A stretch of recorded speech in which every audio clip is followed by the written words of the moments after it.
Karena pada bayi ya ada dua panca indera yang berpengaruh terhadap kecerdasan kognitif, yaitu penglihatan dan pendengaran ya. Nah, kalau kita lihat bagaimana mengetes nih anaknya.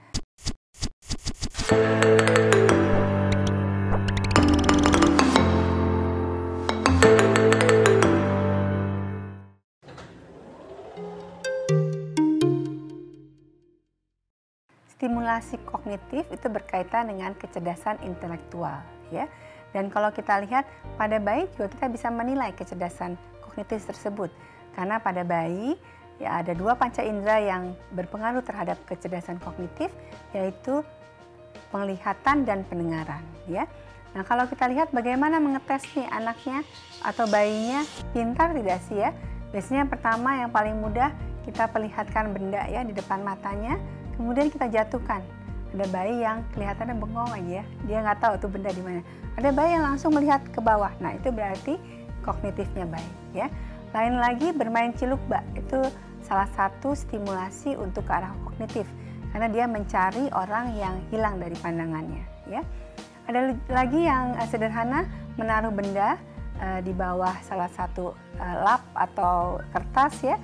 Kemudian bayinya mencari. Dia akan menarik kertas tersebut, kemudian mengambil bendanya. Itu adalah salah satu stimulasi untuk kecerdasan kognitif. Pada anak besar biasanya kognitif terkait dengan motorik halus ya. Bagaimana dia bisa menarik garis, kemudian membuat lingkaran, itu akan merangsang kecerdasan kognitifnya. Makin bertambah usia, kecerdasan kognitifnya akan semakin kompleks ya. Nanti pada anak usia mau masuk sekolah dasar biasanya suka dites ya tingkat kecerdasannya dengan IQ test. Nah, itu salah satu parameter kecerdasan kognitif ya. Jadi sepanjang hidupnya kalau lihat seorang anak, kecerdasan kognitif itu makin lama makin kompleks ya. Tetapi itu tergantung lagi dari stimulasi. Kalau tidak ada stimulasi, kecerdasan kognitifnya akan tidak menjadi optimal.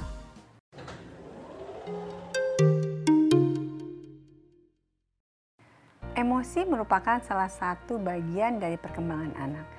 Kalau kita lihat bayi itu ada yang anteng ya, tenang, nggak rewel. Ada bayi yang sedikit-sedikit nangis ya, apa-apa nangis ya. Dan kalau kita lihat perkembangan emosi anak tersebut sangat-sangat tergantung dari emosi ibu pada saat hamil ya. Jadi ibu hamil yang tegar ya, yang nggak gampang nangis, biasanya bayinya juga relatif lebih tahan banting ya, tidak bentar-sebentar nangis. Jadi yang harus kita lakukan adalah sejak kehamilan usahakan emosi ibu itu aman ya, tenang, nyaman, tidak stres ya. Nanti akhirnya pada saat melahirkan tambah stres dia, apalagi kalau lingkungannya yang terdekat misalnya suaminya kurang peduli sama ibu tersebut ya. Jadi ibunya stres, bayinya juga stres ya. Jadi memang menjadi orang tua itu tidak ada sekolahnya ya. Kalau menjadi dokter ada sekolahnya, menjadi guru ada, tapi menjadi orang tua tidak ada.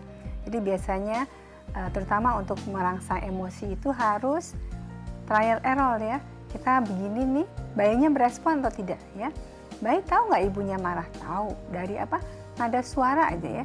Kalau kita ngomongnya enak ya, ngomongnya menyejukkan, bayinya aman. Tapi ibunya kalau ngomongnya nada tinggi terus ya, apalagi kalau ada sering berantem di rumah, nah itu bayinya mendapat stimulasi dari lingkungan yang tidak baik.